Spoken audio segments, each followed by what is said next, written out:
ঈদ মুবারক। ঈদ মুবারক দিদি। ঈদ মুবারক দিদি। ঈদ মুবারক না মুবারক। আসসালামু আলাইকুম সবাইকে ঈদ মুবারক। আমরা সবাই বাংলাদেশি ভাইরা একসাথে আছি, নামাজ শেষ করছি মাত্র। নরসিংদী ভাই নরসিংদী জুয়েল ডেমরা ঢাকা থেকে, আর আমি হচ্ছে যশোর। তো এই যে আমরা একসাথে ঈদ করলাম, ঈদ করার পর সবাই পরিবার ছাড়া আছি, তো কার কি অনুভূতি আজকে আপনাদেরকে এই ভিডিওর মাধ্যমে জানানোর চেষ্টা করব। অনেক বাংলাদেশি ভাইরা বলে যে ভাই জাপানে কি নামাজ পড়তে পারেন বা ঈদের নামাজ পড়তে পারেন, বা আমরা যে প্রত্যেক দিন 5 ওয়াক্ত নামাজ পড়ি সেটা পারি কিনা। তো যাই হোক, সবার অনুভূতিটা আজকে শুনবো। পরিবার ছাড়া ঈদ কেমন কাটে জাপানে আজকের এই ভিডিওর মাধ্যমে জানতে পারবেন। ভাই কেমন আছেন? আলহামদুলিল্লাহ। জোরে কথা বলেন। আলহামদুলিল্লাহ। আপনি কি কান্না করতেছেন ভাই? কান্নার মতোই, বাবা মা ছাড়া প্রথম ঈদটা একটু একাকী লাগতেছে। আচ্ছা, বাংলাদেশে কি করতেন যেটা জাপান এসে করতে পারতেছেন না? ভাবির সাথে মোলাকাত। বাংলাদেশ থাকতে ঈদের আগে রাত্রে আমরা একটা কাজ করতাম, এটা হলো আমরা সারা বছর পড়তাম, কিন্তু ঈদের আগের দিন বাবা মা কি বলতো যে থাক, আজকে আর পড়া দরকার নাই, ঈদের পরের দিন একবারে পড়াশোনা শুরু করিস। তো এই কারণে একটু এই ঈদের আগের দিন যে রাতের আমেজটা, এই আমেজটা অ্যাকচুয়ালি এই জায়গায় পাওয়া যাইতেছে না। অ্যাকচুয়ালি কালকে একবার সকাল থেকে রাত পর্যন্ত কাজ করে আবার রাত থেকে বাসায় ব্যাক করছি মাত্র 2 ঘন্টার জন্য। 2 ঘন্টার পরে আবার 6টা থেকে 8টা পর্যন্ত কাজ করছি। কাজ করার পরে আবার 9টা বাজে জামাত ধরলাম, ঈদের জামাত হয়েছে 2টা, 8টা থেকে 8টায় আমি পাই নাই। 8টা কাজ থেকে ব্যাক করে আবার গোসল টোসল করে আসলাম, আসার পর 9টায় জামাত পড়লাম, জামাত করে এখন আলহামদুলিল্লাহ দাঁড়িয়ে আছি। পরিবারের সাথে কি কথা হয়েছে? পরিবারের সাথে গতকালকে রাত্রে কথা হয়েছিল, কাজের ব্যস্ততায় কথা হয় নাই। আজকে নামাজ থেকে ব্যাক করে খাওয়া দাওয়া করে ইনশাল্লাহ কথা বলবো। সব মিলায় কি জাপানের পরিবেশ, আবহাওয়া কেমন লাগতেছে? সব মিলায় আলহামদুলিল্লাহ, আল্লাহ সবকিছু ঠিকঠাকই আছে, কিন্তু ঈদের এই আমেজটা অ্যাকচুয়ালি পাওয়া যাইতেছে না। বাংলাদেশে যেমন পাইতাম তেমন হচ্ছে না অ্যাকচুয়ালি। ছোট পোলাপান থাকতো, আমাদের কাছে আসতো, ঈদ সালামি চাইতো, মানে যাই একটা আমেজ ছিল যে মানুষের সাথে একটা কথাবার্তা মোলাকাত।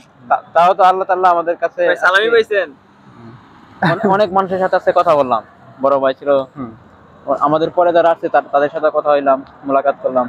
আলহামদুলিল্লাহ সবকিছু ঠিকই আছে, কিন্তু জাপান একটু ব্যস্ততম লাইফ। এই ব্যস্ততম লাইফে আবার আজকের দিনটা একাকী বোধ হচ্ছে, কারণ এই ঈদের কারণে। আজকে কি আর কাজ আছে? আজকে আবার কাজ আছে সন্ধ্যা 5টা থেকে বিকাল 5টা থেকে আবার রাতে 10টা পর্যন্ত কাজ আছে। তো আমার মনে হয় কি যে ঈদের দিন জব করাই বেটার। এই যে কষ্টগুলো ভুলে থাকার জন্য পক্ষে জব করাটা আমার মনে হয় যে বেটার। ঠিক আছে, কারণ আমি নিজেও সকালবেলা জব করে আসছি। এবার আসতেছি সাবির ভাইয়ের কাছে। সাবির ভাই, ঈদটা আপনার কেমন কাটলো আজকে? ভাই আলহামদুলিল্লাহ, সবকিছু মিলে আলহামদুলিল্লাহ, আল্লাহর কাছে লাখ লাখ শুকরিয়া। দীর্ঘ 29টা রোজার পরে আজকে নামাজ পড়লাম সবাই একসাথে। ভাবি নাই বাংলাদেশ থেকে জাপান আসার পরে ঈদের নামাজ পড়তে পারবো। আলহামদুলিল্লাহ, আল্লাহর কাছে লাখ লাখ শুকরিয়া যে ঈদের নামাজ পড়তে পারছি। এখন বড় ভাই, ব্রাদার, ছোট ভাই সবাই একসাথে নামাজ পড়ছি, অনেক ভালো লাগছে। কিন্তু সবচেয়ে বেশি মিস করতে পারছি পরিবার, আত্মীয় স্বজন। প্রতি বছর সবাই একসাথে নামাজ পড়ে, একসাথে খাওয়া দাওয়া করি, ঘোরাফেরা করি, কিন্তু বন্ধু বান্ধবের সাথে অনেক জায়গায় যাই। কিন্তু এখন তো জাপান আসার পরে পরিবারকে অনেক মিস করতেছি। সবচেয়ে কষ্ট এটাই, যেটা বাংলাদেশে করতে পারতেন কিন্তু জাপানে করতে পারতেছেন না, এরকম একটা কিছু বলেন। যেমন বাংলাদেশে থাকতে ঈদের আগে অনেক মজা করতাম, যে বাসা থাকতামই না। তার আগে বলেন, গতকালকে কি জব করতে গেছিলেন? হ্যাঁ, জব করতাম, গেছিলাম। আমি এটাই বলতেছি, আপনার আমার কথা শুনেন। যেমন বাংলাদেশে থাকতে কি করতাম, ঈদের আগের দিন বন্ধু বান্ধব মিলে অনেক আড্ডা দিতাম, ঘুরতাম। আর এখন জাপান আসার পরে কালকে রাত্রে 1টা বাজে বাসায় আসছি কাছে থেকে। এখন নামাজ পড়লাম, নামাজ একটু পরে আবার কাজে চলে যাবো।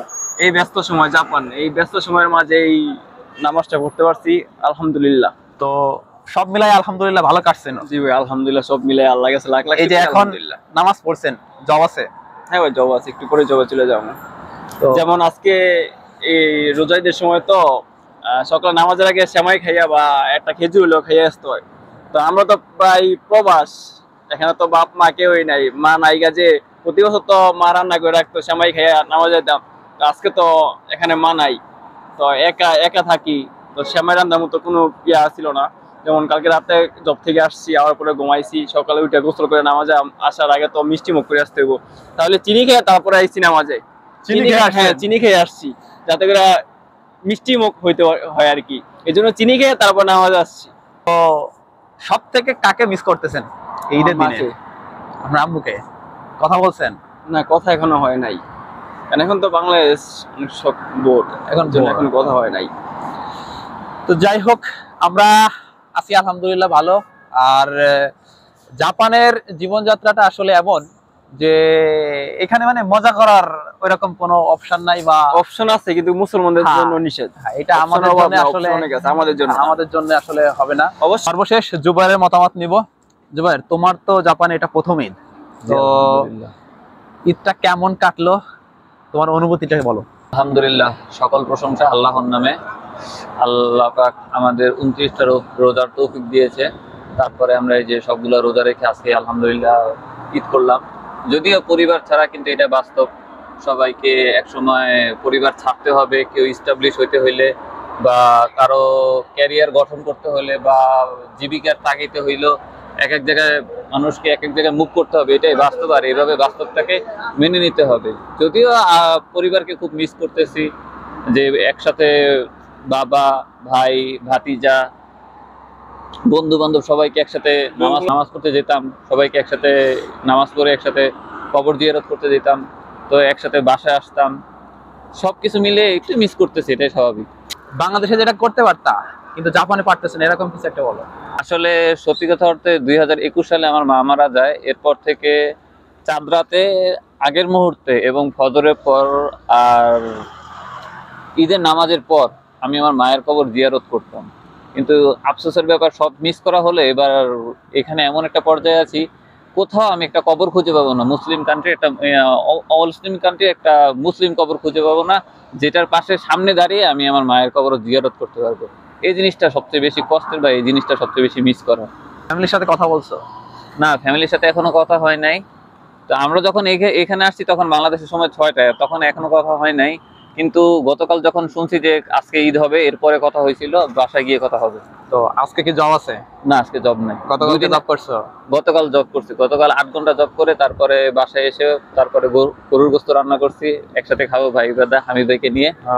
তো যাই হোক, কোথাও প্ল্যান আছে ঘুরতে যাওয়ার? হ্যাঁ, আজকে ইচ্ছা আছে সবাইকে নিয়ে 10-15 জন একসাথে রান্না করে তারপরে সমুদ্রের পাড়ে গিয়ে তারপরে খাবো। সত্যি কথা বলতে কি, যে আমরা যারা বাইরে থাকি তো তো তারা এই যে আমরা যে কয়জন আসলে আমরা যারা এই যে ভাই ব্রাদার আছি বাংলাদেশি, তো একসাথে যখন থাকি তখন কিছুটা হইলেও আমাদের কষ্ট কম লাগে বা খারাপ কম লাগে।